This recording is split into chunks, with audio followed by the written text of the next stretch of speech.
খাবারটা দিলাম, সুন্দর মতন খাইতেছে। আসসালামু আলাইকুম, আশা করি সবাই ভালো আছেন। আপনাদের আলহামদুলিল্লাহ ভালো আছি। তো সকাল সকাল হাঁসগুলোকে ছাড়তে হবে, আজকে একটু বেল হয়ে গেছে। আর সেহেরি খাওয়ার পরে ঘুমায় পড়ি, তো ঘুমানোর পরে একটু ডিলিট হয়ে যায় হাঁস ছাড়তে ছাড়তে।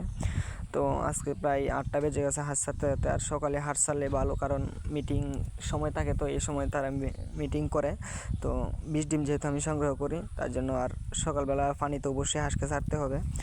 তো হাঁস টাস দিলাম, এখন হচ্ছে আমার কাজ হচ্ছে যে ডিম করানো। আর ডিম করানোর মধ্যে অনেক মজা আছে, এটা যারা হাঁস পালন করে তারাই জানে। তো আলহামদুলিল্লাহ আবদ্ধ অবস্থায় তবু ভালো একটা প্রোডাকশন আসতেছে, আশা করি সামনে আরও ভালো আসবে।